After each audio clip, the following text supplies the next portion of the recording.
it's once again moving at 0 to 1. So if I were to put this at like half, so if I were to go in here and do like 0.5, you'll see they kind of bunch up right here. So that's why I want to be able to put this up to 1, so this kind of keeps going.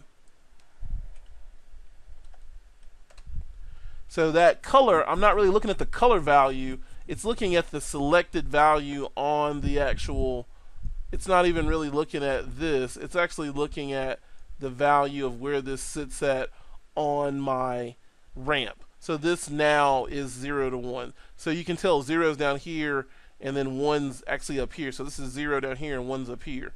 And this is kind of overflowing. So now if I look at this, it's flowing up the way that I want it to.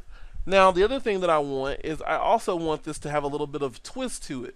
So I want it to flow up, but I want it to spin as it's flowing, because when I make my actual fluids, I want them to have a vortex effect to it. So let's add that vortex effect. I'm going to go back here to my particle, and here underneath my goal V, I'm going to right click again, and I want to say, instead of saying create expression, I want to say runtime after dynamic expression. So I'm going to click on runtime after. What that gives me is, you can see I have a particle. I have a runtime before dynamics, after dynamics, and also the creation of the dynamics. So after dynamics, this is going to happen after my dynamics happen. So I'm going to copy this. So I'm going to say in particle shape1 dot goal V, and I'm going to say it's going to be plus. So what it's going to do, it's going to add this value. So it's going to be plus equals. So it's going to add whatever value on the other side of the equal signs that we put in there. So I'm going to do 0.030 and say create.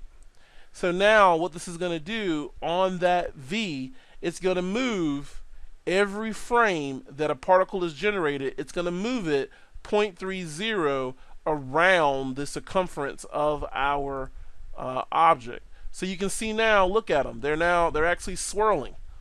So we've got them swirling around, and that looks pretty good. That actually looks pretty cool. They're kind of swirling around like that, and maybe they're swirling a little bit too fast. So you could take this and turn this down, and I'll just say edit, and you'll see, look, it edits it down. I could do this at 40 and then edit, and see they spin really fast. So I'm going to do 0, 3. That's so slow they're not even getting caught up. Let's do 9. I think that looks like it's pretty good. So I did 0.009. It's really a low value. So I've got the bottom one spinning the way that I want, and they're moving up. So let's do this again. Let's make a brand new particle system. So we can go back through all that we just did again, because we got to have one coming down to meet the middle. So I'm going to go in here and go in particle, create particle, and say create emitter, and let them emit out.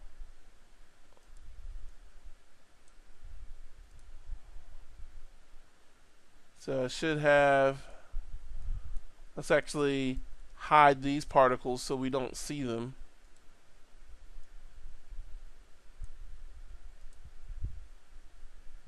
So I can see there are my particles right there. That's my second particle system. I'm going to select those particles and then click on my surface, go to end particle, and let's say goal. Rewind this, play it back. You can see there they go. They're working like they should. Go here to my options for my particles, and the first thing I want to do is come here to collisions, turn off colliding and self-colliding, and then play this, and you'll see they're kind of just springy. The springiness comes from my goal weights. So I'm going to make the smoothness 0, and I'm going to leave the leave this at 0.5.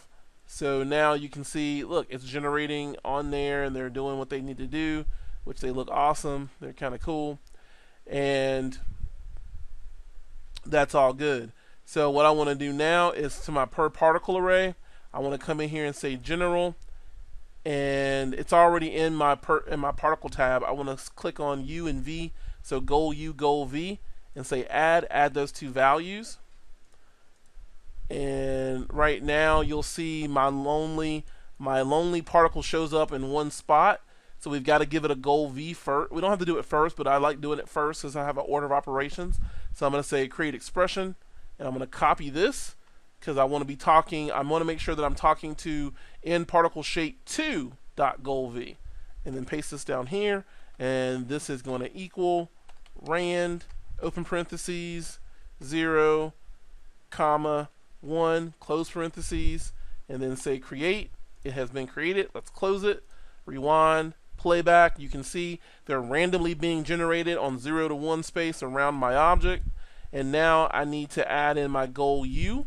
So I'm going to right click, go to create ramp, and play this back. And you can see these are actually flowing down the way they should, but I still want to stop them from going all the way down. So I'm going to right click, come in here, and go to my array mapper. So edit array mapper.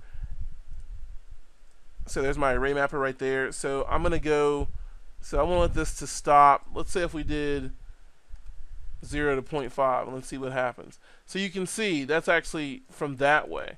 So what our minimum value would be, so what we want to do with this is go 1. So you can see now they're kind of going that way. If I did it like this, see that?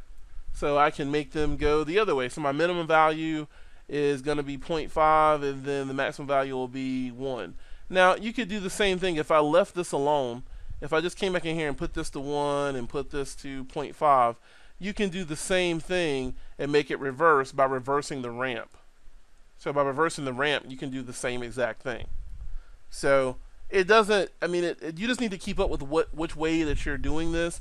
I honestly like to keep my minimum and maximum value the same, because this is the way that it's working. It's going from a value of 1 down to halfway mark, and from here, this is halfway to 0. So 0 is down here, so this is 0, this is 0.5, and this is 1. I'm actually going to put this a little bit below that. I'm going to put this down to like, so we'll put it a little bit farther down. So now it comes down to like right about here. Let's stop it, rewind it. Let's select our particle 2. So there's my particle 2. I'm going to come back in here, go to my expression, go to that goal V, right click, and I want to say runtime after dynamic expression, and then click on that, and I'm going to select that same object and attribute, paste it, and I'm going to do the plus sign and equals 0.009, which is the same value I gave the other one, and I'm going to say create. And if I play this back, you can see this one's also swirling as it moves. If I turn my other particle on, we can see, yeah, look at that, they're both swirling, and everything looks like it's right with the world, right? So they're both swirling and kind of meeting there in the middle.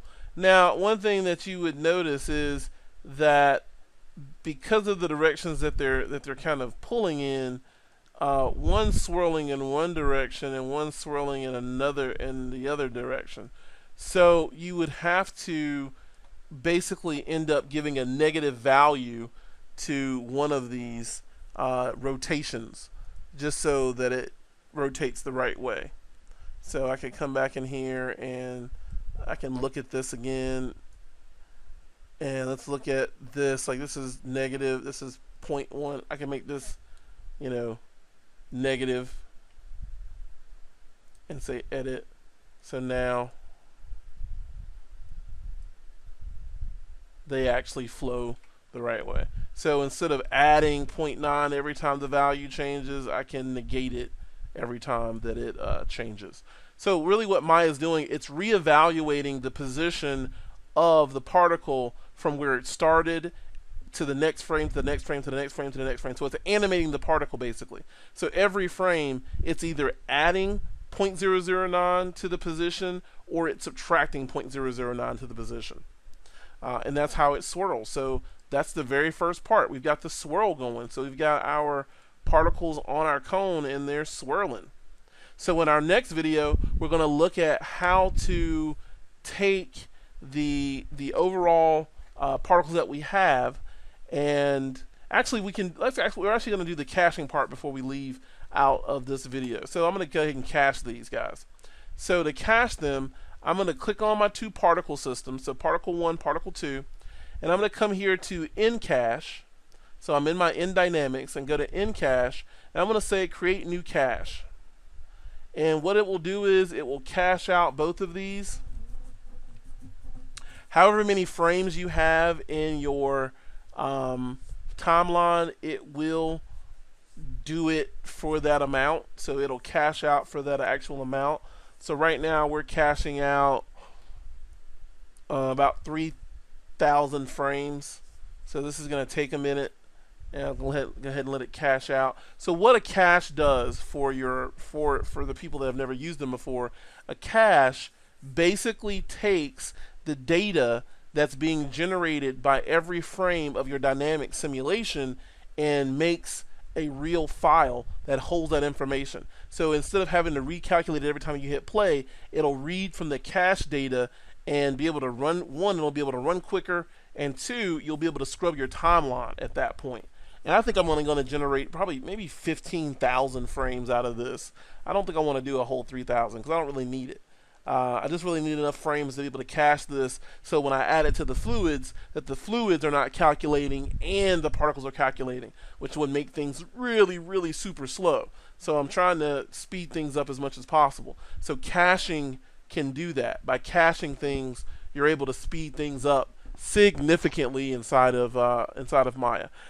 Currently, I believe that the end particles do have acceleration on the GPU and the CPU, but I know the original Maya particles really did not. They really don't have any kind of acceleration except for CPU, so they're very CPU intensive.